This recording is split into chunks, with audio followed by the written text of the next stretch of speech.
Selamat pagi Bapak-bapak dan Ibu-ibu masyarakat Desa Benan dan Desa Pulau Bukit. Perkenalkan, kami dari tim KKN UGM. Pada kesempatan kali ini saya akan sedikit menjelaskan terkait penyakit tidak menular yang sering terjadi di masyarakat.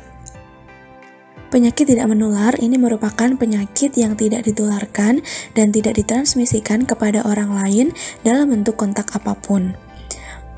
Perkembangan penyakit tidak menular umumnya lambat dan membutuhkan durasi yang panjang.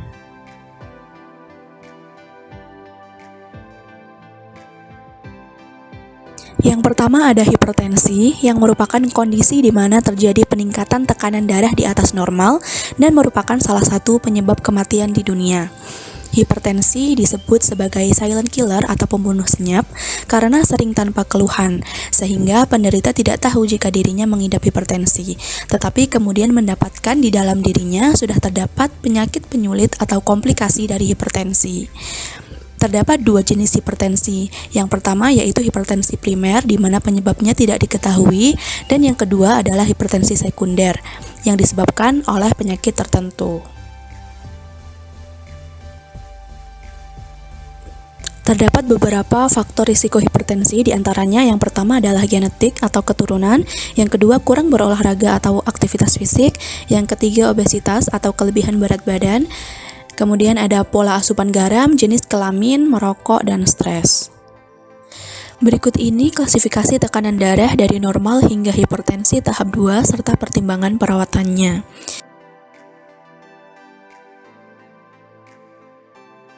Untuk gejala dari hipertensi, yaitu ada rasa sakit kepala, rasa sakit di dada, pusing, jantung berdebar-debar, dan mudah lelah.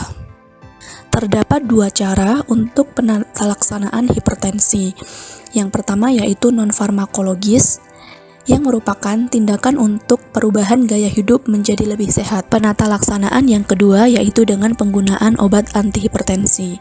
Contohnya ada amlodipin, metoprolol, carvedilol, dan valsartan. Pola makan untuk penderita hipertensi dapat dilakukan dengan diet DASH. Yang pertama dengan membatasi konsumsi natrium baik itu dalam bentuk garam maupun makanan bersodium tinggi seperti makanan dalam kemasan, makanan kalengan, dan makanan cepat saji. Selanjutnya membatasi konsumsi lemak, membatasi konsumsi daging dan makanan yang mengandung gula tinggi, konsumsi olahan susu rendah lemak. Selanjutnya mengonsumsi sumber serat pangan dan kalium seperti sayuran, buah-buahan, dan kacang-kacangan serta makanan dengan gandum utuh. Lalu mengurangi konsumsi makanan berkolesterol tinggi dan mengandung lemak trans. Dan yang terakhir, jangan lupa aktivitas fisik dan olahraga teratur. Selanjutnya adalah dengan peningkatan asupan vitamin D. Manusia mendapatkan vitamin D dari makanan dan sinar matahari. Tapi bagi kebanyakan orang, mungkin kekurangan vitamin D bukan menjadi masalah yang serius. Namun bagi orang dewasa yang berusia lebih dari 65 tahun, hal ini akan menyebabkan lebih tinggi mengalami kondisi tersebut. Yang terakhir yaitu diet vegetarian dengan memperbanyak konsumsi sayur dan buah karena kaya akan serat alami yang dapat menurunkan kadar kolesterol. Bunga telang merupakan contoh sumber antioksidan alami yang dapat menetralkan radikal bebas pemicu penyakit degeneratif seperti hipertensi. Kemudian ini ada bunga gaharu yang biasanya dimanfaatkan oleh masyarakat pedesaan sebagai minuman teh herbal yang diharapkan dapat berkhasiat membantu penyembuhan berbagai penyakit seperti mencegah atau mengurangi penyakit hipertensi karena bunga gaharu ini memiliki kandungan antioksidan yang cukup tinggi. Penyakit tidak menular kedua yang sering terjadi yaitu diabetes mellitus. Diabetes mellitus merupakan penyakit yang berhubungan dengan kadar gula darah yang tinggi. Hormon yang berperan dalam mengatur kadar gula darah adalah hormon insulin yang diproduksi oleh pankreas. Terdapat 3 tipe diabetes mellitus. Pada tipe 1, terjadi kerusakan beta pankreas sehingga tidak ada produksi insulin. Pada tipe 2, terjadi penurunan sekresi insulin. Dan pada tipe gestasional, terjadi kenaikan gula darah selama masa kehamilan. Berikut ini kriteria untuk diabetes, prediabetes, dan normal. Terdapat gejala utama dari diabetes mellitus, yaitu poliuria atau sering buang air kecil, kemudian ada polifagia atau merasa cepat lapar, dan polidipsi atau sering merasa kehausan. Kemudian untuk kesemutan, penurunan berat badan, dan penglihatan kabur merupakan beberapa contoh gejala tambahan. Terdapat dua faktor risiko diabetes mellitus. Yang pertama, ada faktor risiko yang dapat diubah dan ada faktor risiko yang tidak dapat diubah. Faktor risiko yang dapat diubah ini berhubungan dengan pola gaya hidup. Yang pertama ada obesitas, hipertensi, dislipidemia atau kandungan kadar lemak dalam darahnya terlalu tinggi, kemudian ada kurang aktivitas fisik dan diet yang tidak seimbang. Dan untuk faktor risiko yang tidak dapat diubah antara lain usia, kemudian ada riwayat keluarga dengan diabetes mellitus, riwayat melahirkan anak dengan berat badan lebih dari 4 kg, dan riwayat melahirkan anak dengan berat badan kurang dari 2,5 kg. Penata laksanaan diabetes mellitus selain dengan terapi farmakologi atau konsumsi obat-obatan, ada hal yang penting, yaitu perubahan gaya hidup menjadi lebih sehat, seperti pengaturan pola makan dan aktivitas fisik.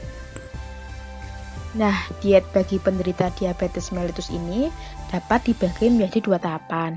Yang pertama yaitu dengan pengaturan aktivitas fisik yang diimbangi dengan pengaturan pola makan.